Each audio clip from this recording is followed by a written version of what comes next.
What's good, guys? Last minute full card predictions, where we go over each and every single one of these fights, starting with the early prelims, ending with the main event. And what do I say? We can't go 6 months without one card missing weight, somebody pulling out, somebody missing weight by 8 pounds. Like, these guys are doing it on purpose now. This is so crazy. Lucas Almeida showing up with a broken hand. I understand that sometimes you need to show up and you need to come for a paycheck, but Mo Usman pulling out of an injury, pulling out the week of the fight, Justin Tafa pulling out. We gotta start doing something. I can't go every single Saturday we're missing a fight. I mean, obviously I can. I've been doing it for the last, year and a half, but it's every week somebody misses weight. Every week somebody pulls out. Every week somebody's taking advantage of the game, taking advantage of that cut, and they're willing to take that whatever the cut is. I think it's like 20% of the cut of the purse. If they miss weight, whatever, they're willing to take it. I don't know. I remember Izzy when he beat Costa. After he beat Costa, he was telling Dana White, a lot of these people are willing to take the cut of missing weight just to have an advantage the next day. And that's a massive factor that I have to take into consideration every single Friday. But whatever, it is what it is. It's the game. So, we're going to break down each and every single one of these fights. Drop a like if you guys haven't already. We're going to break it down. We're going to get in. Weight misses and cancellations. We lost Usman versus Walker. Usman pulled out on purpose. Saimon Oliveira missed weight He missed weight by 8 pounds on purpose. Lucas Almeida has a broken hand. He's showing up to the fight on purpose. Here we go. Let's break it down. 5, 11, 12 fight card. Luan Lacerda versus Saimon Oliveira, who missed weight by 8 pounds. How do you miss weight by 8 pounds? How? Like, why are you still here if you're missing weight by 8 pounds? There's no point in having you in the UFC. Plus 230 for Saimon Oliveira. Luan Lacerda minus 280. Saimon Oliveira missed weight by 8 pounds. You guys know I'm going to give you guys my picks, but the odds are going to be my plays, my props. We're going to go over the ones that I like, but they're going to be for the one that I'm going to be picking. So in this case, it's going to be props for Luan Lacerda.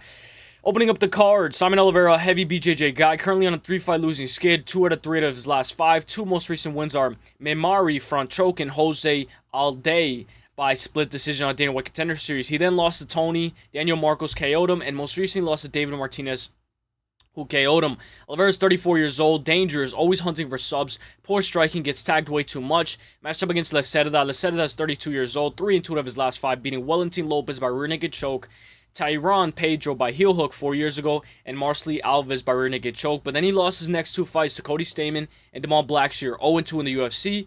Saimon Oliveira is 0-3 in the UFC. Both guys fighting for their very first win in the UFC. Give me Luan Lacerda to get the job done.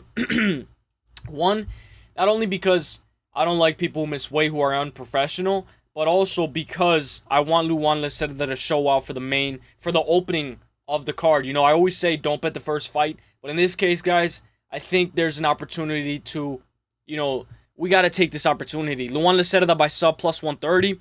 Luan Lacerda by KO or sub minus 140. Lacerda by submission on points minus 175. Over 1.5 minus 138.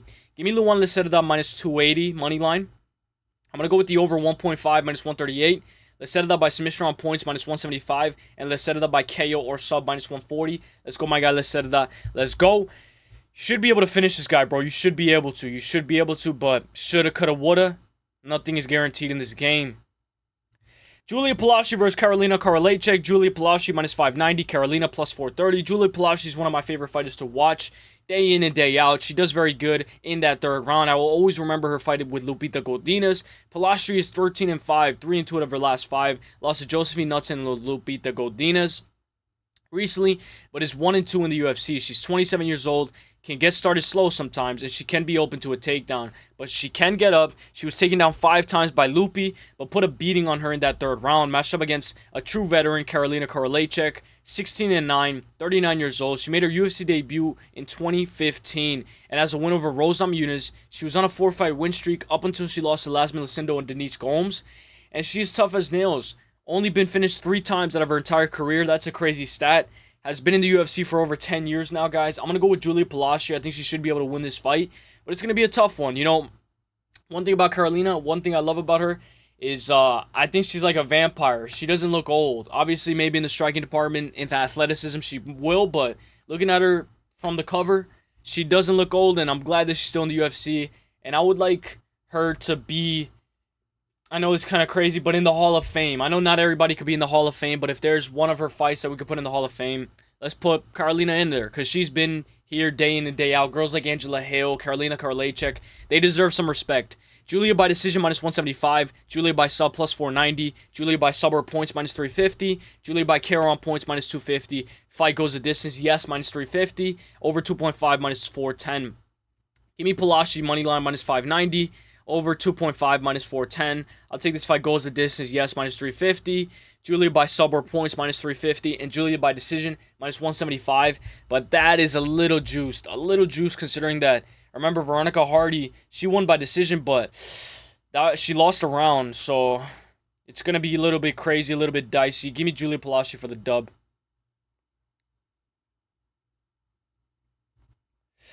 Lucas Rocha versus Stewart Nicoll. I'm going to wait for this ad to pass. You know, I even tried to get rid of the ads, guys. Maybe I need YouTube Premium. Let's go. Is this how you guys feel when you guys watch my... Let me know if I have too much ads. You know, I try not to spam too much ads. Lucas Rocha minus 116, Stewart Nicoll minus 102. This is a good fight. Lucas Rocha 0-1 in the UFC, 17-2 overall, but had a successful Dana White Contender Series debut. He lost his first UFC debut, not his Dana White Contender Series, but his debut. Excuse me. He lost his debut, his UFC debut, to Clayton Carpenter by rear naked choke. Only 25 years old, still room to grow, still room to improve. Rocha has hands, fast hands, front forward fighter, always in your face, can be open to a takedown, but works off his back and gets up. His sub defense needs to be polished, but I still think that it's going to be a very good fight. Matched up against Stewart Nicoll. Stewart Nicoll is 8-1, coming off of his very first loss to Jesus Aguilar, who no shame in losing at all to Jesus. He just beat Luis Goril. And this is going to be one of those fights where it's going to be a little bit dicey. I don't recommend touching this fight, but if you want, you can take it. Nicoll looks to grapple. Good grappler, good control, good pop shots, has good shot selection, uses brute force to get his fights where he wants it. He has a lot of KOs, but they're ground and pound finishes, so be careful, Lucas Rocha. Jesus was in Stewart's face, and Stewart shot out of desperation and dived right into that guillotine. Lucas has terrible takedown defense. Stewart just doesn't like it when you get into his face. So it's going to be a very fun fight no matter what. But, you know, I can see Stewart Nicoll mixing in a takedown and winning a round off of that. Guys, I'm going to go Rocha, Lucas Rocha. Rocha by KO plus 210. Rocha by KO sub plus 135. Rocha by KO on points plus 150. Plus 115. Fight goes the distance. No. Minus 205. And under 2.5. Minus 152. Give me Lucas Rocha minus 116 money line. I'm going to go Rocha by, KO or on points plus 115. Rocha by KO or submission plus 135. And this fight doesn't go the distance, minus 205. Let's go, my guy, Lucas Rocha. Let's go. 908, 908, 908. Now, I don't really like this girl, Irina. I mean, obviously, she always is playing the game. But she's always, you know, doing more in the face-offs than she does in the actual fight. So when we look, Irina, Alekseeva, you know, she's always jumping around, always, you know, excited to be here. But she got outstriked by Claudia Salgula. Plus 430 for Irina, Alekseeva versus Beatriz Mesquita, minus 620. Irina Alekseeva fumbled the absolute bagger last time out. World Sambo champion, sloppy, 35 years old, 5-3 overall. Massive red flag to begin with. Just look at her record. Lost to Lily Kazek, Melissa Mullins, and she couldn't beat Claudia Salgula after doing so much extra BS in the face-offs. And she did the exact same thing here. She's sloppy. Look at her grappling. She looks to get her grappling going. Each one to give one. If you are technical, you can get right in her face and hit her in the face. I don't even know how she got into the UFC, but she did. She absorbed so many strikes against Claudia. Couldn't move her head if her life depended on it. Matched up against Beatriz Mesquita.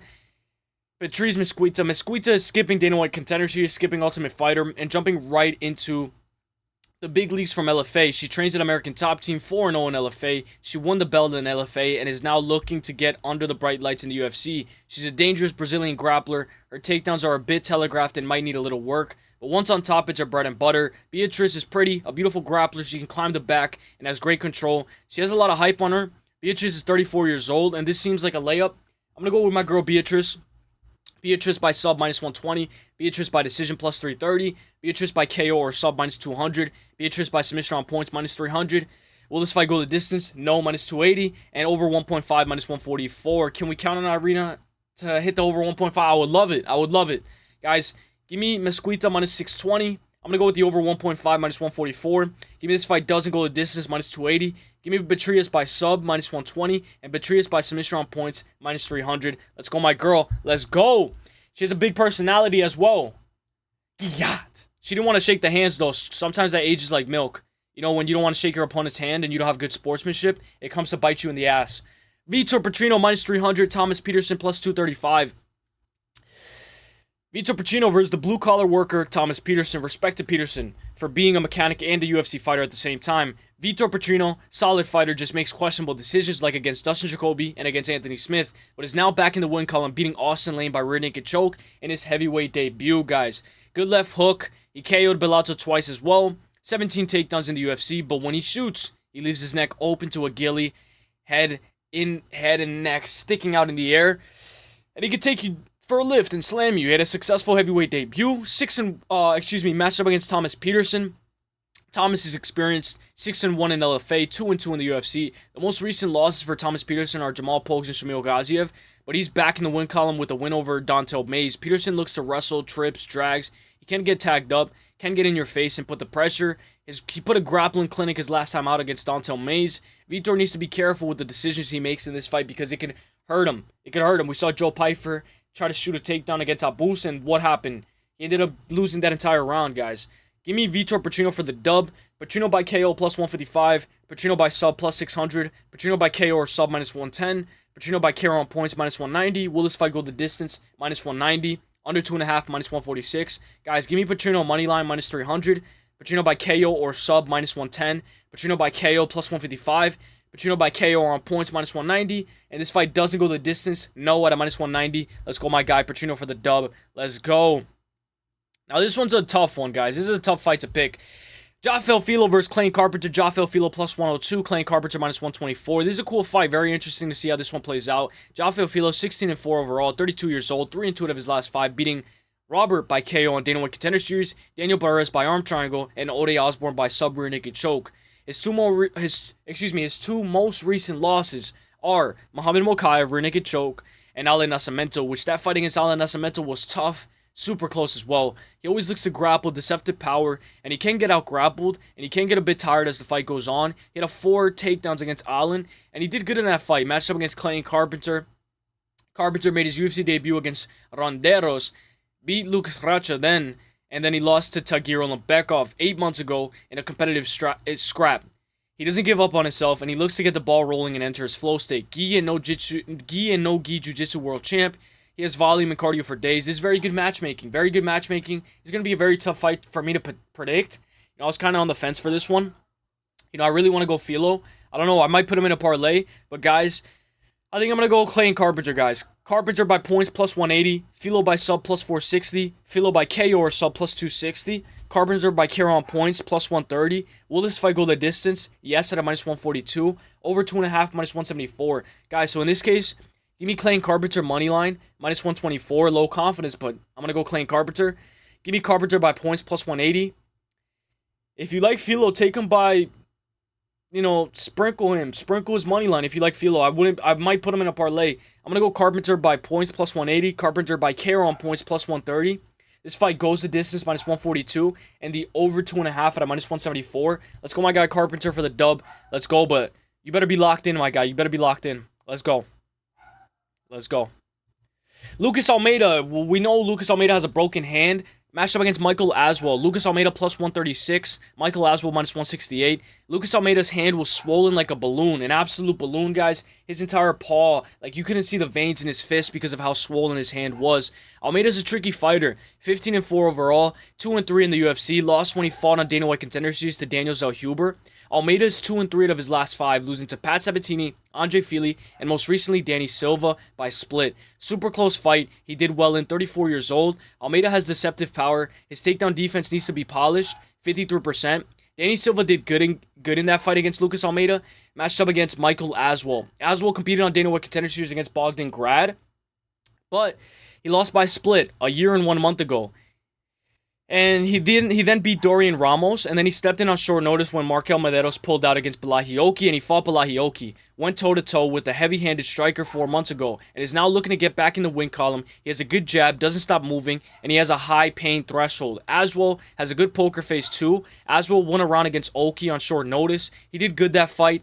Aswell is going to be the pick. I think Aswell is going to be the pick, but going all the way to Rio, fighting the hometown guy, this is what I wrote in the notes. It's going to be a little bit tricky, but I'm a little bit more confident in Aswell now that I know that Lucas Almeida's hand is broken or there's something wrong with his hand, guys.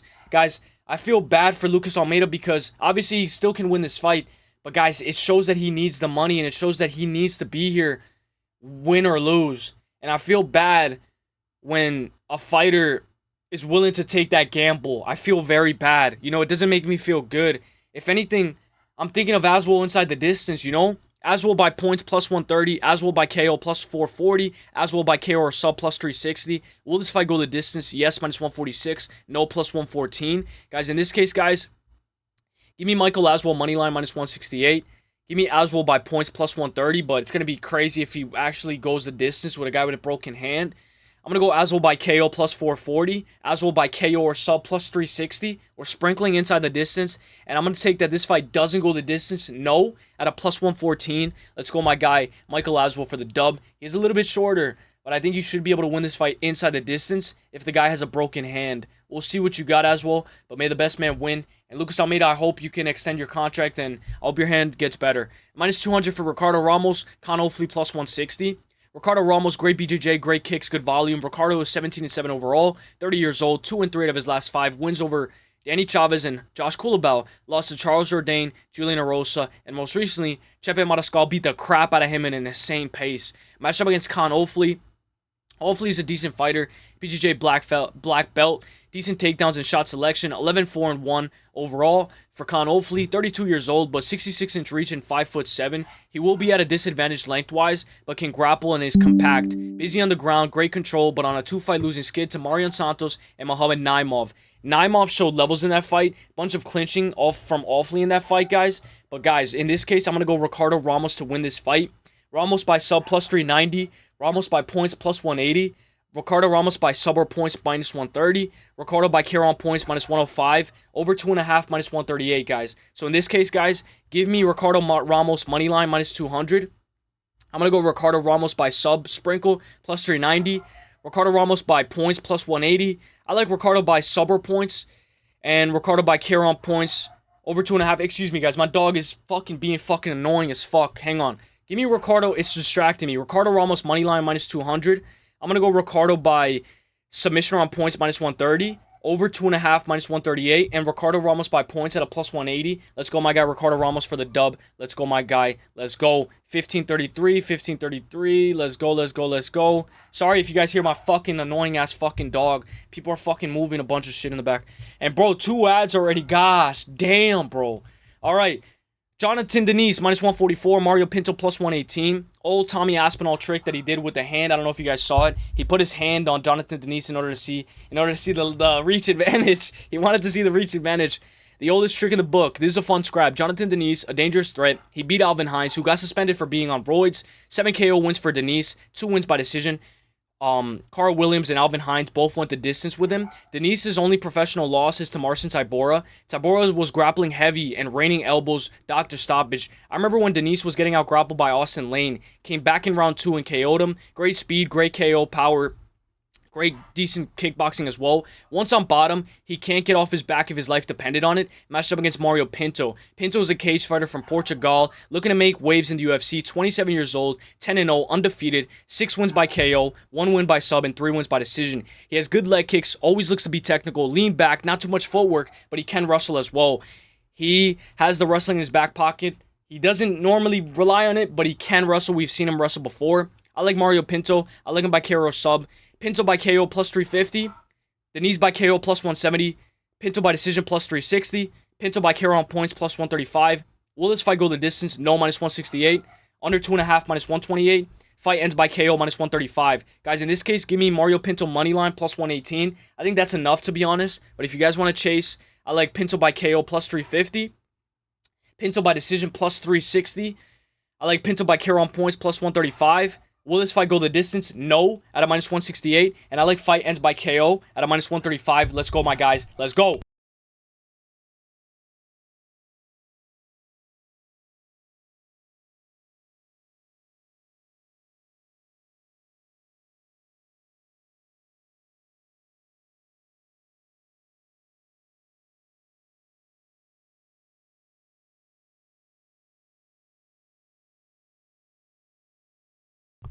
All right, so now we're going to go to the next fight, 1633. Let's go, 1633.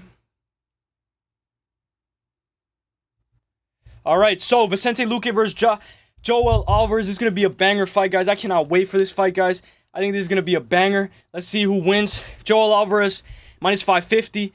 Vicente Luque, plus 390. This is one of my most anticipated matchups on the card. Joel Alvarez is moving to welterweight. He had canceled bout with BSD. He pulled out and is now permanently moving up to welterweight. El Fenomeno is 32 years old, 22-3 overall, 7-2 in the UFC. Lost to Demiris Magulov and Armin Saryukian. I remember the day when he fought Armin. I remember exactly what I was doing. I was working in Target, and I was watching this on my break, and Armin made him into a pool of blood. But since then, Alvarez is on a 3-fight win streak, beating Mark Jacasey, Elvis Brenner, and Jakar Close, all inside the distance. Alvarez has a 100% finish rate, 17 wins by sub, 5 wins by KO. He's dangerous. Matched up against Vicente Luque. Vicente is 33 years old, 23-11-1 overall. He has taken a lot of damage as of recent. Ever since that fight with Jeff Neal, he hasn't been the same. He used to be a killer, lost to Neal, lost to Buckley, and then he lost to Kevin Holland, all inside the distance. Luque has been in wars, fought the who's who, made his UFC debut all the way back in 2015. Alvarez is tall and will be an interesting addition to welterweight. Alvarez doesn't normally wrestle, and Luque has a path to victory in the wrestling if he wrestles super heavy. Excuse me. Joel Alvarez is going to be the pick, but the sub threat should be able to. The sub threat from Alvarez should be able to nullify the takedown threat, but you better fucking defend some takedowns, Alvarez. A guy like this is the type to not have any takedown defense improved, but I think he should be able to. I know Jakar Close, I think he took him down. Alvarez by KO plus 155. Alvarez by sub plus 175. Alvarez by KO or sub minus 280. Will this fight go the distance? No, minus 550. Over 2.5. Over 1.5 plus 112. Under 1.5 minus 142. Give me Alvarez money line at a minus 550. Give me Alvarez by KO plus 155. Alvarez by sub plus 175. Sprinkle on both of those sides. Alvarez by KO or sub minus 280. That's the lock of the week, baby. And this fight doesn't go the distance, minus 550. And give me the under 1.5. Under 1.5 minus 142. I think it hits. If you guys have anything for Alvarez by like first round, I like that as well. 17.25.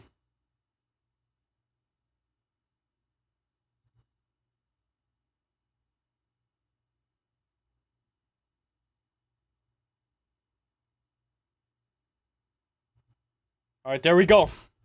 Deiveson Figueiredo, plus 260. He was doing his bouncing in and out style, so it shows that maybe his knee's perfectly fine. Maybe it's back to normal.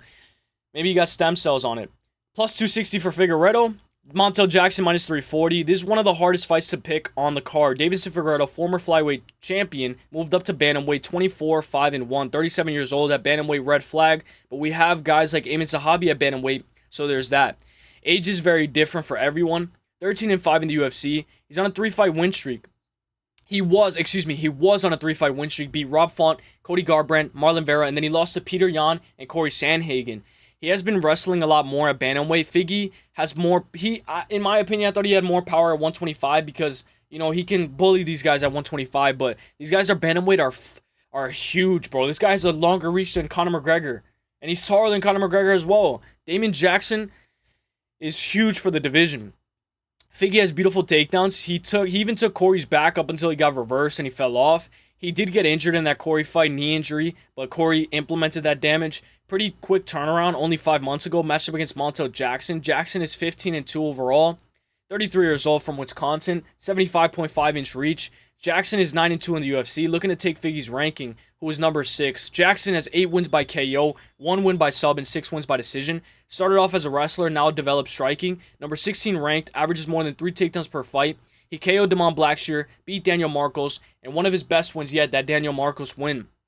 This is a tough one, and we know Montel Jackson has been running a lot of miles, 10 miles, 11 miles here and there. He has slowed down. Figgy does slow down, and he has slowed down a bit. Figgy's still elite, but this feels like a changing of the guard. Jackson is a technician. Maybe Figgy plus 3.5. Guys, in this case, give me Montel Jackson for the dub. Jackson by KO plus 310. Jackson by points plus 110. Montel Jackson by KO on points minus 240. Will this fight go the distance? Yes, minus 166. Over 2.5 minus 196. Give me Montel Jackson money line minus 340. Give me Jackson by KO plus 310. Jackson by points plus 110. Montel Jackson by KO on points minus 240. This fight goes the distance, yes, at a minus 166. Let's go, my guy Jackson for the dub. Let's go. Let's go. 22-25, 22-25. Now, these guys got so close to each other. It looked like they were, literally, on top of each other. And, of course, we get another ad, but let's go. Main event of the evening, boys and girls. Let's go. Let's go. You guys like pool? But what I hate is that it's unskippable. I can't skip it. If I have unskippable ads, can you guys let me know? Because I will change that. I will gladly change that. Everything happens for a reason, guys. So, I don't want to... Look, they got so close to each other, but we're going to pause it right there. Mateusz Gamrot versus Charles Oliveira. Charles Oliveira minus 104. Mateusz Gamrot minus 118. Charles Oliveira, the people's champ. People love him. Charlie Olives didn't want this fight at first. He said it wasn't a favorable matchup to the style he was training for in Fiziev. Then he switched up and he said, okay, Gamrot, let's do it. Now we're here today, the day before the fight. Charles Oliveira, 35-11-0. Former lightweight. Multiple-time defending champion of the world. I say multiple because he didn't actually miss weight against Gaethje. The scale was off, 0.5, and they robbed him of a second title defense. Most submissions ever in the UFC. He can grapple, high guard, knee up, lift his legs up to check kick sometimes. He just lifts his leg up. 23-11 in the UFC. He grew up in the UFC. The story of Charles Oliveira needs to be in a documentary. 9 KOs, 21 subs for Charles. 4 wins by decision. Matchup against Gamrot. Gamrot is 25-3. 13-0 in KSW. We saw Wicklax beat Patchy, and he was a former KSW champion. Gamrot defended his belt 4 times in KSW, 8-3 in the UFC. Gamrot's only 3 losses are Guram Kutsaladze, which was a robbery, Beneil Dariush, which was fair, and Dan Hooker, which was a robbery, guys. That fight with Dan Hooker was a complete robbery in Perth. Whatever you guys say, I think it was a robbery, but it was close, and it is, a little bit questionable that he did go toe-to-toe, but I think Hooker has better takedown defense than Oliveira. Oliveira's going to be willing to get down. He's going to be willing to throw up butterfly hooks, throw up the guard. He is back in the win column for a win, but guys, this is going to be a crazy, crazy, crazy fight, guys. He's back in the win column with a win over Ludwig Klein, and that card was the main event because Aaron Blanchfield and Macy Barber canceled last minute. So the main event was Ludwig Klein versus Mateusz Gamrot. That was a boring main event, guys. I believe RDA dropped him, Beneil dropped him, Dan Hooker dropped him, Arman Saryukian dropped him with a spinning back fist. Guys, I think Gamrot beat Arman. It was close, but I give Gamrot 3, 4, and 5. MMA math doesn't always work, but it's cool to know that Gamrot lost to Beneil, Charles beat Beneil, and Charles lost to Arman, and Gamrot beat Arman. It's cool to know these things. I know it probably MMA math doesn't always work, but I love to say stuff like that. Oliveira can be taken down. He has slowed down massively. Just look at the fight against Michael Chandler rematch. He got hurt bad in that 5th round and was forced to survive. Fiziev might be a better matchup for Charles. Gamrot has a win over Fiziev as well, crazy enough. I can see Gamrot getting dropped, but recovering and nullifying all of Charles' sub-attempts. American top team versus shoot the box. Gamrot to get the decision, grappling masterclass. The thing that worries me is the knees up the middle and the shots over the top that can tend to get Gamrot over the top of the head. The knees up the middle if he's going for a takedown. We saw RDA hit. He timed a good knee on Gamrot, and it actually wobbled Gamrot for a little bit, but Gamrot has never been finished. I like Gamrot moneyline. Gamrot by KO on points. Oliveira just got KO'd by Topuria 3 months ago, so fast turnaround. Give me Gamrot to win this fight by 48-47, 49-46, and 48-47 unanimous decision. But let's go over the props.